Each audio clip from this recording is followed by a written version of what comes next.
Bonjour ou bonsoir selon l'heure à laquelle vous nous suivez, très chers amis fidèles internautes, très chers amis fidèles de Numérica Télévision à Kinshasa. Déjà, je vous salue de partout où vous vous trouvez. Aujourd'hui, nous nous retrouvons ici à Karlskoga, précisément dans le royaume suédois, où nous sommes venus pour participer à FIMES. FIMES qui n'est autre que Forum international de méditation des Écritures saintes. Pour cette même occasion, nous avons profité de recevoir pour vous, c'est un grand homme. En tout cas, il n'est pas un visage à présenter, c'est vraiment quelqu'un de très connu dans le milieu spirituel, s'il faut qu'on le dise ainsi, comme les Congolais ou les Africains, vous aimez bien scinder le monde spirituel et le monde non spirituel. Il est tellement connu dans le monde de l'Église. Il s'agit donc du docteur Billy Kitwa. Là, il va pouvoir... Kitwa, excusez-moi, oh, j'ai massacré votre nom. Le docteur Billy Kitwa, il va pouvoir se présenter lui-même devant vous et pour que nous puissions entrer réellement dans le vif de notre sujet de ce soir ou d'aujourd'hui. Bonjour Papa Billy, bonjour docteur, bonjour pasteur, bonjour tout. Bon, et bienvenue dans cette émission Écho d'Henriette. Merci pour l'invitation dans votre émission. Alors, je me présente brièvement. Je suis marié, père de 4 enfants, grand-père de 8 enfants. Le 9e est en train d'arriver. Et puis, voilà. Côté professionnel, j'étais professeur à l'université de Kisangani pendant 15 ans. Et aumônier protestant de l'université de Kisangani toujours, et de toute la région est du Congo. Ici, en Suède, nous avons été invités par FIMES Suède comme orateur principal de la conférence. Mais quand nous avons quitté le Congo, nous avons travaillé comme secrétaire général du groupe biblique universitaire de France pendant 8 ans. Et après les 8 ans comme secrétaire général, pour ceux qui connaissent l'abrégé GBU, nous avons travaillé comme pasteur d'église locale pendant 17 ans. Et il y a 3 ans, nous sommes à la retraite, mais une retraite par rapport à la charge d'église. Alors que nous continuons à travailler comme professeurs bénévoles dans les écoles bibliques et à la faculté de théologie de Jérusalem. Voilà, c'est-à-dire que devant nous, vous et moi, fidèles téléspectateurs, nous avons toute une bibliothèque. C'est-à-dire, s'il faut aujourd'hui qu'on parle de Papa Billy Kitwa, ah voilà, cette fois-ci j'ai bien prononcé, c'est-à-dire nous allons ouvrir de brèches et de brèches et de brèches, peut-être que nous n'allons pas en finir. Mais pour aujourd'hui, nous avons juste 30 minutes, mais 30 minutes de bonheur, 30 minutes que vous allez passer en présence de Dieu, 30 minutes que des expériences qu'il a vécues, il va pouvoir le partager avec nous. Papa Kitwa, vous nous avez dit tout à l'heure que vous êtes docteur en sciences des religions. C'est-à-dire quoi être docteur en sciences de religion? Être docteur en sciences des religions veut dire tout simplement que, à un certain moment, une fois qu'on a fini sa licence, sa maîtrise, on entame une recherche supérieure pour enrichir encore la connaissance davantage. Et je m'étais donc inscrit à l'université de Paris 4 en Sorbonne pour de recherche en vue de publication de recherche. Donc, sciences des religions veut dire tout simplement l'effort scientifique de creuser dans différents domaines de religion, surtout ce qu'on appelle des faits religieux. Qu'est-ce qui fait que les gens adhèrent par exemple à la foi? Ou qu'est-ce qui fait que les gens refusent la foi? Ou qu'est-ce qui fait que les gens manipulent les autres avec la foi? Donc tous ces différents éléments-là sont des éléments qui sont comme le terrain ou qui nous donnent des faits religieux à analyser dans le domaine des sciences des religions. Est-ce que c'est une science spirituelle ou scientifique? Parce que quand on entend parler de la religion, les gens peuvent penser directement que c'est quelque chose qui est vraiment très spirituel. Alors, la différence entre la théologie et les sciences de religion, dans ce domaine, la théologie traite vraiment de Dieu. Alors que les sciences de religion parlent de Dieu, mais ne traitent pas de Dieu. Traitent de faits qui concernent Dieu et de faits qui concernent les hommes qui cherchent Dieu. Et la différence, c'est, par exemple, on ne va pas prêcher à l'université de Sorbonne. On va plutôt donner des conférences ou exposer qui analysent les faits religieux ou la croyance ou la non-croyance. Alors, ça c'est, vous nous avez parlé, vous venez tout à l'heure d'expliquer de nous les exemples de la science de religion, et quelque part aussi, vous nous avez parlé de la théologie, vous êtes aussi professeur à l'université de Jérusalem, vous avez dit ça? Oui, tout à fait. À l'université de Jérusalem, de la théologie. Est-ce qu'aujourd'hui, pour être pasteur, il faut toujours passer par la théologie? Peut-être il faut apprendre. Est-ce qu'il est toujours important d'apprendre pour devenir un pasteur aujourd'hui? Alors, cela ne date pas seulement d'aujourd'hui. Pour être serviteur de Dieu, c'est d'abord la vocation de Dieu. Mais toute vocation implique la formation. La preuve, c'est que Jésus a appelé ses disciples. Il a appelé même une minorité, une douzaine. Mais cette douzaine-là, il a pris le temps de la former. Donc, vocation et formation vont nécessairement ensemble. Il ne faut pas que les gens s'improvisent dans le service de Dieu sans la formation. Parce que beaucoup disent, mais il y a beaucoup de gens qui ont servi Dieu comme les apôtres, mais ils n'avaient pas de formation. Mais Jésus, il a pris le temps de former les gens. 3 ans de formation. 3 ans de formation théorique. Il y a des choses qu'il enseignait en privé, en dehors même des conférences publiques comme les paraboles et autres. Mais quand c'était difficile, il le prenait à part pour leur expliquer. Donc la formation est indispensable pour toute personne qui veut vraiment servir Dieu d'une manière qui convient. Je donne un seul exemple. L'exemple de l'exégèse. Si quelqu'un n'a pas fait l'exégèse, c'est-à-dire l'étude du texte, il va faire dire au texte ce que le texte ne dit pas. Et ça, c'est comme si vous prenez la place de Dieu et négligez sa parole et donnez votre parole. Donc, la formation est indispensable dans ce sens-là pour respecter déjà la parole de Dieu. Parce qu'on est là en tant que pasteur, mais ce n'est pas pour ce que les hommes pensent, mais ce que Dieu pense ou ce que Dieu a dit dans sa parole. Mais aujourd'hui, c'est quand même très déplorable pour vivre ce que nous vivons. Excusez-moi de me répéter, c'est que nous vivons aujourd'hui avec les églises. Pour certaines personnes, ils disent que non, voilà, devenir pasteur, ce n'est pas obligatoirement d'être formé et c'est quelque chose d'inné, qu'on est avec, et si Dieu met, ça met directement, il y a l'Esprit Saint, il y a les gens qui viennent, il y a de foules de gens qui me suivent et pour moi ça me suffit, ça ne demande même pas que je suive une formation. Que diriez-vous peut-être à ce genre de personnes ou soit à ces bon nombre de pasteurs? Alors, ces gens se trompent, tout simplement. Et malheureusement, je peux dire, montrent leur ignorance de la parole de Dieu. Puisque tout simplement, Jésus, quand il a pris le temps de former ses disciples,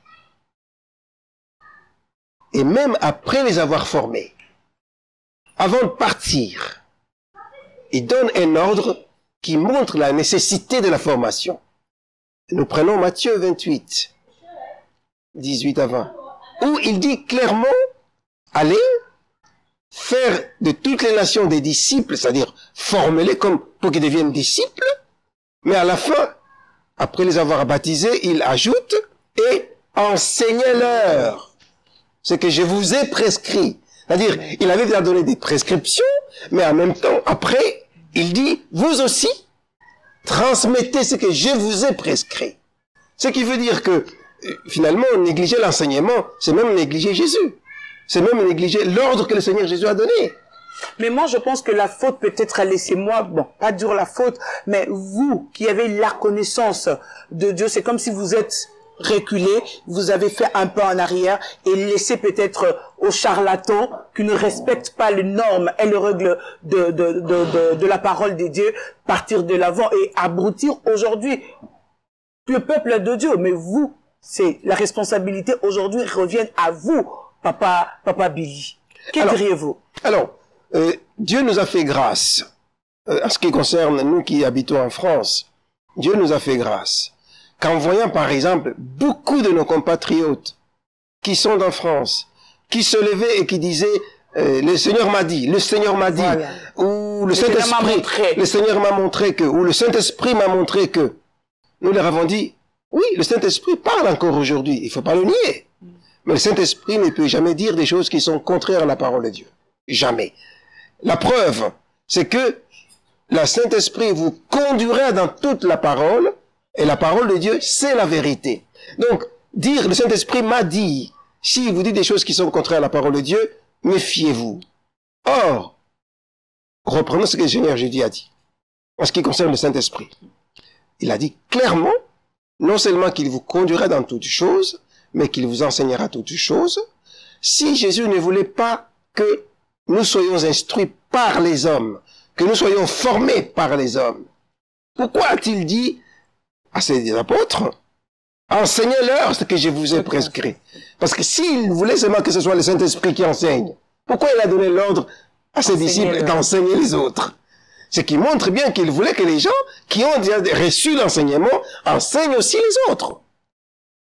Donc, ceux qui se disent aujourd'hui, et je parle un petit mot en lingala, molima lobi, mais il faut que le Saint-Esprit corresponde à ce qui est dit dans les Écritures. Merci beaucoup, très cher ami fidèle téléspectateur de Numérica Télévision déjà à Kinshasa. Nous sommes avec le docteur Billy Kitwa. Vous avez compris qu'il a vraiment la connaissance et c'est vraiment, pour moi, je suis très bénie aujourd'hui d'être à ses côtés. Et si aujourd'hui, par exemple, moi, je me dis, bon, je vais être pasteur, je vais commencer par où? Vous, en tant que, vous, journaliste, ou bien vous, en tant que... Moi, je me mets à la place de toutes ces personnes aussi qui sont dans les églises, qui veulent peut-être demain aussi servir Dieu, oui, mais ils savent pas par où commencer. Alors, la première des choses, c'est d'abord le salut. Ça peut surprendre. La première des choses, c'est le salut. C'est-à-dire, une personne qui n'est pas convertie ne peut pas servir Dieu. Nous sommes sauvés pour servir le Dieu vivant et vrai. Si on n'est pas sauvé, on perd son temps. Et le texte de Matthieu, c'est Jésus qui parle, hein? Ce ne sont pas tous ceux qui me disent Seigneur, Seigneur, qui vont entrer dans le royaume de Dieu. Et même beaucoup viendront. N'avons-nous pas fait ceci? N'avons-nous pas prophétisé? N'avons-nous pas fait en ton nom? Et lui, il répond, je ne vous ai jamais connu. Il dit jamais. Donc, même pendant qu'ils font toutes ces choses-là, ils perdent le temps puisqu'ils ne connaissent pas Dieu. Donc, la première des choses, c'est de dire, examinez-vous vraiment pour savoir si vous êtes réellement converti. Si vous connaissez vraiment le Seigneur et que le Seigneur vous connaît. Si il y a réellement salut et connaissance, c'est de prier Seigneur. Parce que ta parole dit, nous sommes sauvés par la grâce.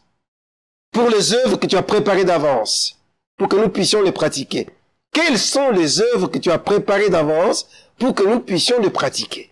Puisque Dieu nous a élus avant même que nous ne soyons créés. Puisque Dieu a déjà créé les œuvres d'avance, avant même que nous ne soyons sauvés.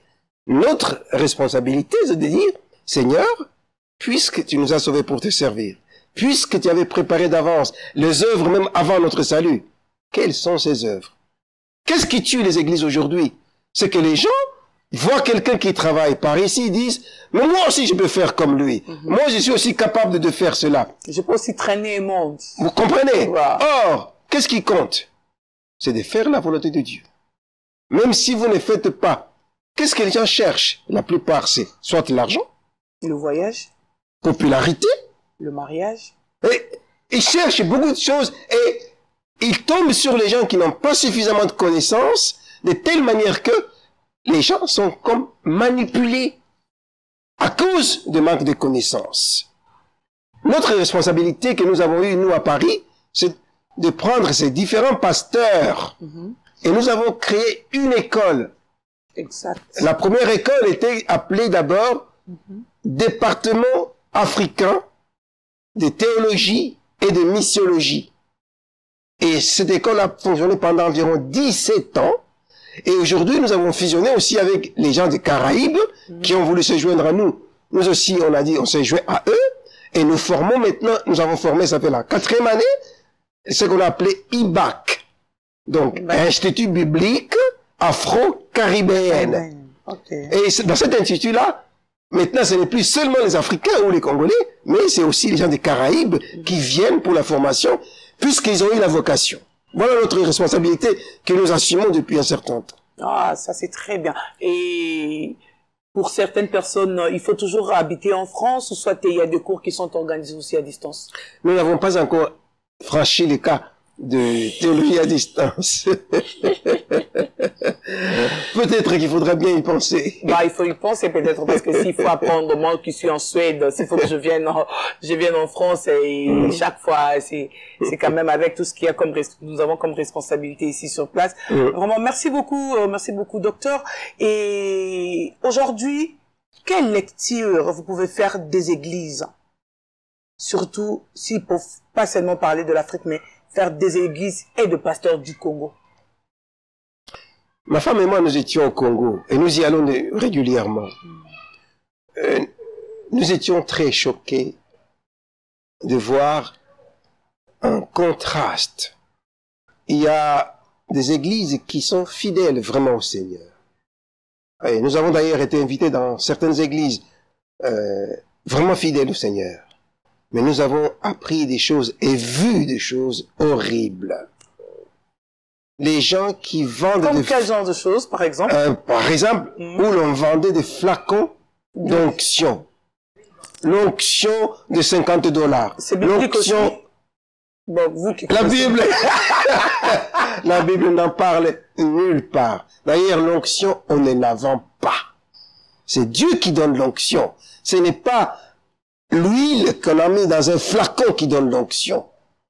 Alors, donc, on a vu des choses comme ça. On a vu des choses à Lubumbashi aussi particulièrement où, pour entrer dans une église, il faut obligatoirement acheter une petite bouteille d'eau et une pomme pour la bénédiction. Et nous nous sommes dit, où est-ce qu'on va? Et les gens étaient là en grand nombre, et, par ignorance. Et du pétrole même aujourd'hui, il y a des gens qui en prennent aussi. Pour la sanctification. Vous vous rendez compte comment l'ignorance est mal exploitée par les gens qui sont cupides par rapport simplement à l'argent. Et ça nous a vraiment attristés. Nous nous sommes dit, qu'est-ce que Dieu veut qu'on fasse? Exactement. Est-ce que Dieu a voulu que nous puissions nous impliquer aussi dans l'enseignement général à la portée de notre pays, ou nous n'avons pas voulu nous avancer, nous sommes dans la phase de prière pour savoir si c'est parmi les œuvres que Dieu a préparées d'avance pour nous. Parce que nous ne voulons pas nous impliquer dans les choses parce qu'on a vu, parce qu'on a observé. Mais est-ce que c'est vraiment ce que Dieu veut que nous puissions faire? Mais nous prions beaucoup pour le pays. Exactement. Parce que ça fait très mal aujourd'hui. Il y a des choses peut-être que nous suivons à la télé. Un enfant qui est malade, oui, nous croyons tous au miracle. Mais le pasteur vient de beaucoup quelque chose de très important. Il faut toujours se référer à la Bible. Même le Seigneur Dieu lui-même a dit, allez, faites de toutes les nations mes disciples, enseignez-leur. C'est-à-dire, on doit enseigner, les gens doivent apprendre, parce que c'est en apprenant qu'on peut aussi apprendre aux autres. Exact. Vraiment, merci beaucoup, docteur. Nous avons beaucoup de choses à nous dire, vraiment, mais le temps nous fait vraiment très de faux, mais peut-être dans le jour à venir, c'est pas une première occasion, c'est une première fois, mais ce sera pas une dernière. Et brièvement, si vous pouvez nous parler de FIMES. Alors, FIMES, nous ne connaissions pas cela avant l'année dernière. Ah bon? Comment vous avez connu ça? Alors, nous l'avons connu par le pasteur Marcel Kabisekela. On appelait le frère Kabi. C'est lui qui, sans nous demander, a parlé au président de FIMES Suède pour lui dire, je vais suggérer au comité de FIMES Suède un orateur pour le prochain congrès ou le prochain camp. Et nous recevons un coup de téléphone du pasteur Joseph et qui nous dit, nous avons plusieurs noms et ton nom a été donné parmi les orateurs, mais nous ne devons choisir qu'un seul. Nous avons dit, mais avec ma femme, que Dieu vous dirige pour savoir qui. Et Ensuite, il nous a demandé, est-ce que vous avez un sujet particulier que vous aimeriez partager avec je lui ai dit, il y a un sujet qui me tient à cœur, c'est un sujet qui concerne la vraie vie spirituelle des gens. Et les gens qui se disent chrétiens, mais comment ils vivent réellement? Et cela dans l'épître des Jean, hein, la première épître des Jean, ces éléments-là sont vraiment donnés clairement. Et je suis en train de travailler sur le livre, la première épître des Jean, pour en faire un livre, mais je peux en tirer les éléments des conférences. Et c'est ainsi qu'après quelques temps, il m'a téléphoné pour dire vous avez été retenu comme orateur principal, et nous aimerions que vous puissiez nous envoyer les textes de votre réflexion. Et je lui ai envoyé les textes. Ah ben ça c'est vraiment, nous sommes très bénis de votre présence en tout cas. Et vous êtes aussi écrivain? Oui, je suis aussi écrivain. Ça, vous avez beaucoup de facettes. Il y a 8 livres que j'ai déjà écrits. Oui, si vous pouvez nous les citer un peu rapidement. Le tout premier livre qui était ma préoccupation, c'était Pédagogie dans l'Église. Voilà une bonne question avant peut-être que nous avancions. Pédagogie dans les églises. C'est-à-dire qu'aujourd'hui les églises, on peut considérer les églises comme des écoles. Parce que si on doit apprendre la pédagogie dans les églises, c'est-à-dire l'église c'est l'école. Tout à fait. Tout à fait. Pourquoi? Parce que c'est le modèle que le Christ a fait. Et c'est le modèle que le Christ a donné. Lui-même, il a été comme enseignant et ses disciples l'appelaient Seigneur et Maître. Maître, ça veut dire enseignant. Donc, Jésus-Christ lui-même s'est porté comme enseignant. Et une fois qu'il a enseigné, il a envoyé ceux qu'il a enseignés aussi pour enseigner les autres. Et quand nous lisons dans la toute première église, et c'est ce qui est frappant, la toute première église, il est dit, ceux qui acceptèrent sa foi se furent baptisés et ils persévéraient dans 4 domaines. Ils persévéraient dans l'enseignement des apôtres, la fraction du pain, les prières, mais il est dit, ils persévéraient dans l'enseignement. C'est-à-dire, l'église est un lieu d'enseignement. Le considérer comme une école, c'est tout à fait normal. C'est la vocation de l'église. D'ailleurs, il est dit dans Éphésiens 4 que si l'église n'assume pas cette responsabilité, les fidèles seront comme des enfants flottants, emportés à tout vent doctrine. En d'autres termes, n'importe qui viendrait pourrait leur dire n'importe quoi, ils vont croire parce qu'ils n'ont pas de fondement. Donc l'église est vraiment une école nécessaire à l'intérieur de l'école. Alors, quelles sont les règles que l'église peut, les églises aujourd'hui peuvent respecter comme étant des écoles? Alors, parmi les règles qu'on doit respecter pour que les églises deviennent comme des écoles, c'est d'abord que le formateur soit d'abord formé. Exactement. Puisqu'il ne faut pas que les gens qui n'ont pas la formation se chargent de former les autres. Il faut donc que les pasteurs ou anciens de l'église ou autres soient d'abord formés. Dans notre ancienne église, notre alliance, il y a ce qu'on appelle ITA, Institut de théologie évangélique appliquée. C'est-à-dire, chaque église est comme une école locale où les pasteurs et les anciens doivent être formés pour qu'ils forment les autres. Donc, la formation est primordiale pour les responsables d'encadrement. Puisque finalement, si un pasteur n'est pas formé, il verra quelqu'un qui a des talents comme un concurrent. Exactement. Alors que s'il est formé, il est tout à fait tranquille. Il peut œuvrer comme Dieu l'a appelé, sans craindre qui que ce soit.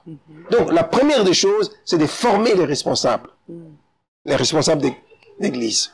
En tout cas, il y a la pédagogie dans les églises. Exact. Le pasteur doit d'abord être formé. Mais aujourd'hui, il y a ce que nous appelons peut-être consécration. Moi, je suis pasteur aujourd'hui. Comme j'ai mes fidèles, moi, personnellement, j'ai pas eu des enseignements. Mais comme j'ai 2 enfants, je vois qu'il y a un enfant dans l'église qui brille. Je dois les consacrer comme pasteur. Est-ce qu'on peut aussi appeler ces genres de personnes hommes de Dieu, Dr. Billy? C'est un peu dangereux, quand même. C'est quand même dangereux. Puisque tout simplement, cette question de choisir quelqu'un et le consacrer, ça ne vient pas de nous.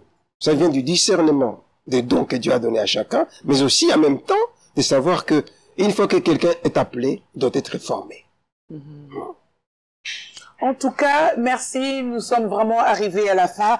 Mais avant de nous séparer, très chers amis fidèles téléspectateurs, très chers amis fidèles internautes, nous avons les livres ici, Comprendre et vivre la première épître de Jean. C'est votre dernier ouvrage que vous venez de lancer sur le marché. Est-ce que brièvement, vous pouvez nous parler de quoi comprendre et vivre la première épître de Jean? C'est comment comprendre? Parce que nous lisons déjà Jean dans la Bible.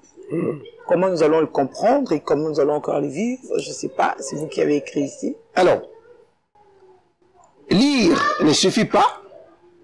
Nous prenons l'exemple de l'Éthiopien qui était venu à Jérusalem.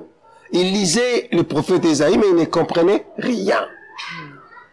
Et la première question que Philippe lui pose, l'évangéliste, c'est « Comprenez-vous ce que vous lisez ?» Et il répond, mais comment je peux le comprendre s'il n'y a personne pour m'expliquer? Et Philippe monte pour lui expliquer, et puis il pose la question, et c'est là l'avantage d'études bibliques. De qui parle le prophète Ésaïe ici? De lui-même ou de quelqu'un d'autre? La réponse c'est, ce n'est pas de lui-même, mais de Jésus. Donc à partir des Écritures, nous analysons, et c'est ce que j'ai fait, j'analyse le texte, je donne son explication et je pose la question de savoir comment vous vous situez par rapport à votre foi avec cette compréhension des Écritures. Ça, c'est le contenu de ce livre. Par exemple, dire qu'on est chrétien, c'est-à-dire marcher dans la lumière et qu'on continue à faire des choses qui ne sont pas conformes à la lumière, c'est incompatible. Les gens dénoncent que ceux qui disent qu'ils sont dans la lumière et qui marchent dans les ténèbres, ben, sont des menteurs. Ils n'ont pas la vérité. Ceux qui disent qu'ils aiment le Seigneur, mais qui ont de la haine dans leur cœur contre leurs frères, ce sont des menteurs. Puisque l'amour de Dieu n'a pas de haine dedans. J'essaie d'expliquer tout ce que le Seigneur a enseigné, que Jean a repris détail par détail, pour que les gens, en quelque sorte, comme dans un miroir, se regardent si eux aussi, véritablement, ils sont chrétiens ou pas. Merci beaucoup. Mais comment faire pour trouver les livres en dehors de Filmer Sissi? Est-ce qu'on peut encore le trouver? En France, c'est chez nous. C'est le nom. Oui, il n'est pas sur Internet comme les autres livres, comme par exemple l'univers du mariage chrétien. Lui, il est sur Internet, on peut le télécharger, pour ceux qui ont la possibilité de télécharger. Mais celui-là, il n'est pas encore sur les en ligne. Ok. Merci beaucoup, un mot. Merci d'abord d'accepter notre invitation. C'est un réel plaisir pour moi d'être en face de vous aujourd'hui et de votre charmante épouse. Alors, un mot à tous les nombreux fidèles téléspectateurs qui vous suivront depuis Kinshasa, et puis à toutes les personnes qui sont peut-être intéressées, qui seront touchées par votre parole, et à des personnes aussi qui aimeront apprendre la pédagogie dans les églises. Pasteur, docteur, Billy Kitou. Nous terminons par cette exhortation. Dieu nous a aimés, qui nous a donné son Fils, Jésus-Christ. Jésus-Christ est venu, il nous a montré la voie à suivre. Il a prêché, il a enseigné, il a formé ses disciples. Mais il a aussi demandé à ceux qu'il a enseignés de pouvoir aussi enseigner les autres. C'est pour cela il y a une sorte de double vocation qui est donnée à ceux qui ont reçu la formation. Faire des disciples, c'est déjà former. Mais une fois que les gens ont accepté le Seigneur comme disciples, il faut leur enseigner ce que Christ a enseigné. Donc, mon exhortation, c'est, vous avez cru au Seigneur, ne négligez pas la formation. Et cette formation ne concerne pas que le pasteur, les anciens de l'Église ou les théologiens.